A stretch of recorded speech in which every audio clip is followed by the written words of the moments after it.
اعوذ باللہ من الشیطان الرجیم بسم اللہ الرحمن الرحیم اللہم صلی علی محمد وآل محمد۔ مومنین السلام علیکم۔ کل ہم نے چاند کے مسئلے میں کچھ اپنی آرائز پیش کی تھی کہ چاند کا مسئلہ اتنا آسان نہیں ہے جتنا ہم اور آپ سمجھتے ہیں، اور اس میں نے سائنس کی فیلڈ سے بھی اور شریعت سے بھی آپ کی خدمت میں کچھ باتیں پیش کی تھیں۔ میں ابتدا میں ہی بتا دینا چاہتا ہوں کہ دیکھیے الحمدللہ یہاں پر بعض چیزیں ایسی ہوتی ہیں جس کے لیے قرآن کی آیت بھی ہے، فَأَمَّا بِنِعْمَةِ رَبِّكَ فَحَدِّثْ، جو اللہ نے تمہیں نعمتیں دے رکھی ہیں ان کو بیان کرو۔ اللہ تعالیٰ کا شکر ہے کہ مجھے دونوں فیلڈز پڑھنے کا اتفاق ہوا اور توفیق حاصل ہوئی۔ میں نے سائنس بھی پڑھی ہوئی ہے، فزکس میں MSc کیا ہوا ہے، اور دوسری طرف علم دین بھی حاصل کیا ہے حوزہ علمیہ قم سے، تو دونوں فیلڈ کو کسی حد تک جانتے ہیں اور دونوں سے کسی حد تک آشنا ہے۔ اور چاند کا مسئلہ تو چونکہ دونوں سے جڑا ہوا ہے، اس لیے میں نے کچھ باتیں آپ کی خدمت میں پیش کی۔ بہت سے لوگوں کے اس سلسلے میں کامنٹس آئے اور فون آئے، اور پھر زیادہ تر لوگوں نے اسے اپریشیٹ کیا جو لاسٹ ایپیسوڈ تھی، لیکن کچھ لوگوں نے کہا کہ اس میں ایک ٹاپک جو ہے وہ تشنا رہ گیا اور کمی رہ گئی، اور وہ تھا اتحاد افق کا، یعنی یونٹی آف ہورائزن کا۔ میں اس ٹاپک کو تھوڑی دیر بعد ڈسکس کرتا ہوں، پہلے آپ کو ایک بہترین دلچسپ بات سنانا چاہتا ہوں، اور وہ دراصل ایک آیت ہے کہ جو قرآن مجید میں سورہ مزمل میں آئی ہے، آیت نمبر 20 اس کی۔ اللہ تعالیٰ فرماتا ہے واللہ یقدر اللیل والنہار، اللہ رات کی اور دن کی مقدار کو طے کرتا ہے، یعنی رات کتنی بڑی ہوگی اور دن کتنا بڑا ہوگا، سورج کب نکلے گا کب ڈوبے گا۔ آگے بھی سنیں آپ، علم ان لن تحصوہ فتاب علیکم، اور اللہ جانتا تھا کہ تم کبھی بھی اس سب کا صحیح حساب نہیں لگا پاؤ گے، یعنی نہ تو تم سن رائز کا صحیح حساب، طلوع آفتاب کا صحیح حساب لگا پاؤ گے، نہ غروب آفتاب کا صحیح حساب لگا پاؤ گے، اس لیے اللہ نے تمہیں معاف کیا اور تمہارے اوپر نگاہ کرم کی۔ یہ بھی ایک ترجمہ بن سکتا ہے۔ کل ملا کر کے اللہ تعالیٰ کیا کہہ رہا ہے، تو ہم اپنی زبان میں اب کہہ رہے ہیں آپ سے کہ چاند کی بات تو چھوڑیے، یہ جو سورج روزانہ نکلتا ہے، صبح و شام، صبح نکلا و شام ڈوبا، اس کی بھی ہم ابھی تک کیلکولیشن اللہ تعالیٰ کہہ رہا کبھی نہیں کر پاؤ گے، اور یہ بات سچی بھی ہے۔ آپ جا کر کے گوگل کر کے انٹرنیٹ پہ دیکھ لیجئے کہ ایکچول سن رائز اور ایکچول سن سیٹ کو ابھی تک سائنس والے بڑے سے بڑے سائنٹسٹ بھی کیلکولیٹ نہیں کر سکے، کیونکہ بہت سارے پھر فیکٹرز انوالو ہوتے ہیں، یہ آپ کو گوگل پہ مل بھی جائے گا۔ اور ایک اور دلچسپ بات آپ کو سنائے، 12ویں کلاس کی فزکس کی کتاب میں لائٹ کے چیپٹر میں، وہاں پر آپ کو مل جائے گا، ایک ٹاپک ہے ریفریکشن آف لائٹ کا، اور وہاں پر یہ ٹاپک ڈسکس کیا گیا ہے کہ ایکچول سن سیٹ اور ایکچول سن رائز ہمیں نہیں پتہ ہوتا ہے۔ میں وہ جملہ ہی آپ کے سامنے انگلش میں پڑھتا ہوں، due to atmospheric refraction the sun is visible before actual sunrise and after actual sunset۔ اس کا مطلب کیا ہوا، یہ جو ہوا کے پارٹیکل ہیں، ذرات ہیں، ان میں گیسز ہے وغیرہ وغیرہ، دھول دھکڑ کے بھی ذرات ہیں، یہ سارے مل کر کے جو ایٹماسفیئر ہے ارتھ کا، اس میں جو ہے جب سورج کی روشنی ان تک آتی ہے تو ہمارے آنکھوں تک بالکل سیدھے نہیں پہنچتی، ان سے ٹکرا کے تھوڑی ٹیڑھی ہو کر کے ہماری آنکھوں تک پہنچتی ہے، تو اس کا نتیجہ کیا ہوتا ہے کہ اصل میں جو سورج نکلے اس سے پہلے ہی ہمیں سورج نکلا ہوا دکھتا ہے، یہ 2-3 منٹ کا فاصلہ ہوتا ہے ایکچول سن رائز سے، ہمارے سن رائز کو جو ہم محسوس کرتے ہیں اس میں۔ اور اسی طریقے سے ہمیں سورج ڈوبنے کے بعد بھی تھوڑی دیر تک دکھتا رہتا ہے، اسی ریفریکشن آف لائٹ کی وجہ سے، یعنی جو کرنیں آتی ہیں سورج کی وہ ہوا کے پارٹیکل سے، ذرات سے ٹکرا کر کے ٹیڑھی ہو کر کے ہماری آنکھوں تک پہنچتی ہیں، اس لیے ہمیں سورج ڈوبنے کے بعد بھی تھوڑی دیر تک دکھتا رہتا ہے۔ کل ملا کر کہنا یہ چاہتا ہوں کہ وہ چاند کے مسئلے تو چھوڑیے، سورج کے بھی کیلکولیشن ہمیں صحیح نہیں معلوم باوجود اتنی ترقی کے، اور بقول قرآن کے کہ تم کبھی نہیں کر پاؤ گے۔ اب آتے ہیں، بات کرتے ہیں چاند کی، اور میں نے جتنا ممکن تھا وہ آپ کو بتایا تھا۔ ایک آدھ چیزیں بتانی رہ بھی گئی تھیں، مثلا بہت سارے فیکٹرز جن پر چاند کا دکھنا ڈیپینڈ کرتا ہے، ان میں ایک ڈیو پوائنٹ بھی ہے۔ آپ جا کے دیکھیے ڈیو پوائنٹ کیا چیز ہے، آپ کو انٹرنیٹ پہ ملے گا۔ بہرحال وہ ٹیمپریچر کے جس پر جو ایٹماسفیئر میں، جو ہوا میں پانی کے بھی ذرات ہیں، آسان الفاظ میں کہہ رہا ہوں میں، تو وہ پانی کے ذرات یا بھاپ جو ہے وہ کنڈنس ہو جاتی ہے، اور پھر وہ خود ایک چھوٹے چھوٹے قطرات ہیں سمجھیں، اور اس سے جب کرنیں آتی ہیں چاند کی تو وہ ہو سکتا ہے ہماری آنکھ تک سیدھے نہ پہنچیں، ادھر ادھر مڑ جائیں تو ہمیں چاند نہ دکھائی دے۔ تو اس پر بھی، اور ایئر پریشر پر میرا اپنا ذاتی بھی ایک اتفاق ہو چکا ہے، اس کو ڈسکس کریں گے تو بہت لمبی ہو جائے گی بات۔ بہرحال سائنٹسٹ ایک بار کہہ رہے تھے کہ چاند دکھے گا ضرور، اور اینڈ ٹائم پر 15 منٹ پہلے ایسی ہوا چلی، بہت تیز بھی نہیں تھی، لیکن ایئر پریشر چینج ہو گیا، چاند نہیں دکھا۔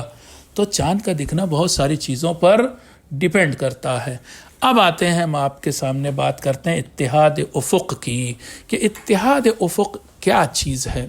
جس کے بارے میں آغا سیستانی نے فتویٰ دیا ہے۔ کلیئر کر دیتا ہوں پہلی بات کہ خود آغا سیستانی فرماتے ہیں کہ اتحاد افق کا مطلب یہ نہیں ہے کہ دو شہر میں سن سیٹ تقریباً ایک ہی ٹائم ہو رہا ہو یا سن رائز تقریباً ایک ہی ٹائم ہو رہا ہو، یہ اتحاد افق کا معنی یہ نہیں ہے۔ اس کا کیا مطلب ہوا؟ اس کا مطلب یہ ہوا کہ ضروری نہیں ہے کہ وہ شہر پاس پاس ہوں، کیونکہ اگر پاس پاس ہوں گے تبھی تو ان کا سن سیٹ، یا ایک ہی مثلاً ورٹیکل لائن پر ہوں تب ان کا ہو سکتا ہے سن سیٹ یا سن رائز ساتھ ساتھ۔ اچھا، اسی طرح سے آغا سیستانی نے کوئی کلومیٹر کا فاصلہ بھی نہیں بتایا کہ دو شہروں کے بیچ میں اتنے کلومیٹر کا فاصلہ ہو تو ایک میں چاند دیکھا گیا تو دوسرے میں مانا جائے گا، ایسا کچھ بھی نہیں، انہوں نے کوئی ڈسٹینس بھی نہیں بتائی۔ اب آتے ہیں انہوں نے بتایا کیا، انہوں نے بتایا، غور سے سنیں آپ، یہ جو یونٹی آف ہورائزن ہے یہ بیسڈ نہیں ہے ڈسٹینس پر دو شہروں کے، اس پر بیسڈ نہیں ہے، بلکہ ایک نئی ڈیفینیشن ہے، ایسے سمجھیں۔ اور وہ کیا ہے؟ ایک شہر میں چاند دکھنے کا ملازمہ یہ ہے کہ دوسرے شہر میں بھی چاند دکھے گا، یعنی ایک شہر میں دکھنے کے بعد آٹومیٹیکلی دوسرے میں دکھنے کی امید یا امکان ہے۔ اب ایک میں دکھا اور دوسرے میں نہیں دکھا کیونکہ مثلا بادل تھے، غبار تھا، تو اب ایک میں دکھنے کا چونکہ ملازمہ تھا، چونکہ آٹومیٹیکلی اسے دکھنا تھا اور نہیں دکھ پایا عین موقع پر، کچھ حالات بدلے، تو اب دوسرے شہر میں اس چاند کو مان لیا جائے گا، کیونکہ ایک میں دکھنے کا ملازمہ دوسرے میں دکھنا تھا۔ اچھا، یہ میں یہاں پر ایک ڈسکلیمر بھی دے دوں، یہ وہ چیز ہے جو میں نے سمجھی، ہو سکتا ہے میری سمجھ غلط ہو، کیونکہ دیکھیے قانون، آپ دین کی بات چھوڑیے، یہ جو وکیل لوگ قانون پڑھتے ہیں، قانون کی موٹی موٹی کتاب ان کے پیچھے آپ جائیں چیمبر میں لگی ہوتی ہیں،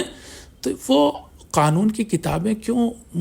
مشکل ہے ان کو سمجھنا؟ کیونکہ ہر قانون، چاہے وہ دنیا کا اور چاہے دین کا، قانون کا مزاج ہی ایسا ہے کہ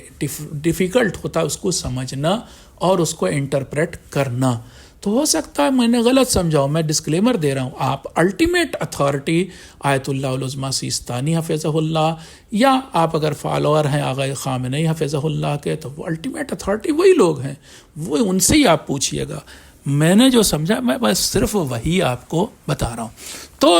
ایک شہر میں دکھنا دوسرے شہر میں دکھنے کا ملازمہ ہو اور پھر دوسرے شہر میں نہ دکھے، تو پھر اس کو ہم کیا کہیں گے کہ پھر اس وقت اس شہر میں مان لیں گے۔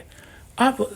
یہیں پر بات روک کے کہتا ہیں یہ ملازمہ کیسے ہم سمجھیں گے؟ یعنی ایک شہر میں دکھا تو دوسرے میں دکھے گا ہی، یا دکھنے کی امید ہے، پاسبلٹی آف سائٹنگ ہے، یہ کیسے سمجھیں گے؟ کہاں سے؟ یہ آغا سیستانی تو ہم کو کیلکولیٹ نہیں کر کے دیں گے۔ یہیں پر آتی ہے بات، تشخیص موضوع کہا جاتا ہے، یعنی یہ آپ طے کریں گے، یہ آپ ڈھونڈیں گے کیا ایسا ہو سکتا ہے یا نہیں کہ اس شہر میں دکھے تو ضرور وہاں بھی دکھ جائے گا اگر بادل وغیرہ نہ ہوئے۔ تو یہ چیز ظاہر سی بات ہے، ہم عام آدمی بھی نہیں طے کر سکتے، ہمیں کیا معلوم، اتنی کیلکولیشن تو ہمیں آتی نہیں۔ تو یہ چیز بتائیں گے سائنٹسٹ۔ اب سائنٹسٹ کہاں پر یہ چیز بتائیں گے؟ تو اسی کے لیے تو آپ کو بتایا کہ مثلاً یو ایس نیول آبزرویٹری کی ویب سائٹ ہے، یا وہ لندن والی آپ کو بتائی تھی ہر میجسٹی کی سائٹ، یا پھر جو بہت کامن سائٹ ہے جس کو ہر آدمی دیکھتا ہے moonsighting.com سید خالد شوکت کی، اس سائٹ پہ اگر آپ جائیں کسی میں بھی ان میں سے، ویسے زیادہ تر مون سائٹنگ دیکھی جاتی ہے اور میں نے بھی زیادہ تر ادھر مون سائٹنگ ہی دیکھی، تو آپ کو بتا رہا ہوں آپ کو کئی سال کا کیلنڈر مل جائے گا، یعنی کئی سال کے سامنے 12 مہینے لکھے ہیں، شوال، ذی-قعدہ، ذی-الحجہ سب لکھا ہے، آپ جس پر کلک کریں گے تو اس کئی گراف آئیں گے، آپ اس گراف کو دیکھیے کہ وہ بتائے گا اس تاریخ کو چاند کی یہ پوزیشن ہوگی، اس کے بعد نیچے والے میں لکھا ہوگا اس کے بعد یہ پوزیشن ہوگی، اس کے بعد یہ ہوگی۔ اب آپ اگر ان گرافز کو دیکھیں گے، مثال میں دے رہا ہوں، ابھی محرم سن 1445 ہجری کا جو چاند آپ کلک کریں گے تو آپ کو دکھے گا کہ ہندوستان پورا ایک ریجن میں نہیں ہے، ایک کلر سے نہیں رنگا گیا ہے، آدھا ہندوستان ایک کلر بینڈ میں، آدھا ہندوستان ایک کلر بینڈ میں۔ جو ایک کلر بینڈ 2 کلر بینڈ ہو گئے، یعنی مان لیے کہ ایک بلو ہے اور ایک ریڈ ہے، تو یہ جو بلو ہے ان میں یہ ملازمہ ہے، یعنی ایک جگہ دکھے گا تو دوسری جگہ دکھنے کا امید ہے، لیکن ایک بلو میں اور ایک ریڈ میں ہے تو پھر ہو سکتا ایسا نہ ہو کہ یہاں دکھے وہاں ملازمہ نہیں پایا جائے گا، سمجھ رہے ہیں؟ ایک ہی ریجن میں نہیں ہے یہ دونوں۔ تو اور یہ بھی بتا دیں ہر مہینے یہ ریجن بدلا کرتے ہیں، ایسا نہیں ہے۔ ابھی پھر بتاؤں آپ کو کہ یہ جو 9 اپریل کا چاند تھا، 9 اپریل سن 2024 کا یہ جو چاند تھا، یہ ہاں اس کا جو گراف آپ دیکھیں گے، یعنی شوال کے چاند پر کلک کریں گے اس میں تو آپ کو دکھائی دے گا کہ پورا ہندوستان بلو ریجن میں ہے، چاہے کرگل ہو، چاہے کیرلا ہو، چاہے بنگال ہو، چاہے گجرات ہو، سب بلو ریجن میں ہے، ایک ہی کلر کے بینڈ میں ہے۔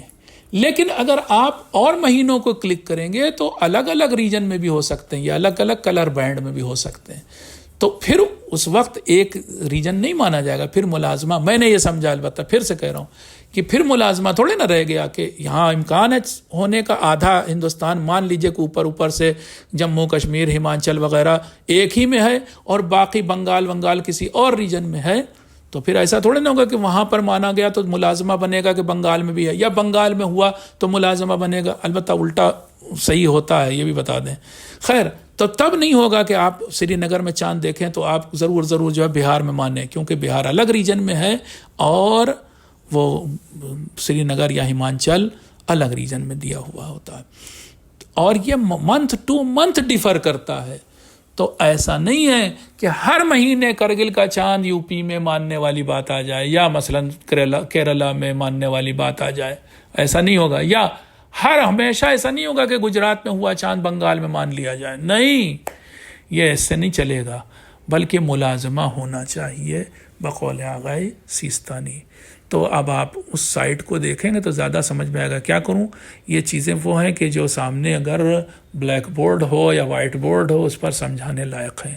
لیکن آپ لوگ ماشاءاللہ اب انٹرنیٹ کا زمانہ ہے، ان سائٹس پر جائیں گے تو آپ کو سمجھ میں آئے گا کہ ریجن کیا چیز ہے، کہاں پر جو ہے کنفرمڈ سائٹنگ، یعنی ود نیکڈ آئیز 100% سرٹینٹی سے کہتے ہیں خالد شوکت، گرین ریجن، وہاں پر چاند دکھائی دے گا ہی دے گا، ٹھیک ہے۔ پھر اگلا ریجن ان کے یہاں ہوتا ہے بلو، وہاں پر چاند دکھتا ہے پرفیکٹ کنڈیشن ہوئی تو، اور اس کے بعد اگلا ریجن ہوتا ہے ان کے یہاں گرے، اور وہ گرے میں ہوتا ہے کہ ٹیلیسکوپ سے دکھتا ہے، اور پھر اگلا ریجن ہوتا ہے ریڈ، جہاں پر بہت ہی کم، یعنی ٹیلیسکوپ سے بھی نہیں دکھائی دے گا، اور پھر تو بلیک بھی ہوتا ہے۔ تو یہ ریجن پر ڈیپینڈ کرتا ہے، اس کو آپ سمجھیں، اور یہ میری اپنی سمجھ ہے جیسا میں نے انٹرپریٹ کیا آغا سیستانی کے فتوے کو، میں بھی آئی ایم رانگ اور میرا انٹرپریٹیشن غلط ہو تو یہ آپ جو ہے ان سے آپ خود آغا سیستانی کے پاس یہ بھی بات کہنا چاہتا ہوں، آپ لوگ ماشاءاللہ زیارتوں پہ جاتے رہتے ہیں، نجف جاتے ہیں، آغا سیستانی سے ملاقات کرتے ہیں، ارے بھائی ہر بار آپ، ٹھیک ہے کہ ہر بار اچھی بات ہے کہ آپ ان سے کہتے ہیں نصیحت کیجئے، وہ نصیحت کر بھی دیتے ہیں، لیکن کبھی تو اپنے مسئلے بھی پوچھئے، اتنے ضروری مسئلے ہیں کیوں نہیں پوچھتے آپ لوگ؟ ان کے آفس میں ہی پوچھئے۔ بہت سے لوگ 15 منٹ کہتے ہیں ہم لوگ تھے آغا سیستانی کے پاس، کیا بات کیا آپ لوگوں نے؟ صاحب ہم تو بات کر رہے تھے ہمارے علاقے میں ایک مسجد ہے، یہ بتائیے مسجد کے لیے چندہ جو ہے وہ ہم غیر مسلم سے لے سکتے ہیں؟ نہیں، ارے یہ چھوٹے مسئلوں سے بڑے مسئلے آپ جا پوچھئے، جو یہ مسئلے ہیں چاند کے یا اس طرح کے، تو آپ کو اطمینان بھی ہوگا، آپ کو صحیح جواب بھی ملے گا، فرسٹ ہینڈ انفارمیشن ملے گی، لے کے جائیے۔ کیسے بھی آپ وہاں پر ان سے کہیے بھیا نقشہ لا دیجئے، ان کے آفس والوں سے ہم نقشے پر رکھ کے پوچھیں، جیسے بھی آپ آپ کو اطمینان ہو سکے آپ ویسے ان سے سوال کیجئے، اپنے کو مطمئن کیجئے. یہ میرے خیال میں بیسٹ راستہ ہو سکتا ہے. نصیحت تو وہ ہو سکتا ہے کہ جو ان کے پیغامات ہیں ان کی ویب سائٹ پہ اس میں بھی نصیحت کی ہوئی ہے، انہوں نے بہت سی جگہوں پر نصیحت تو ویسے بھی کرتے ہیں، لیکن یہ مسئلے آپ کو پوچھنے چاہیے. اور بھی بہت سے مسئلے ہیں، بہت سارے مسئلے میں یہاں پر ڈسکس نہیں کرنا چاہتا ہوں، لیکن وہ ہم سب کو پوچھنا چاہیے. میں سمجھتا ہوں میری بات واضح ہو گئی. پھر بھی اگر آپ کا کوئی سوال ہو تو پوچھیے گا، انشاءاللہ اپنی توان بھر بساط پر آپ کو جواب دیں گے. والسلام علیکم ورحمۃ اللہ وبرکاتہ.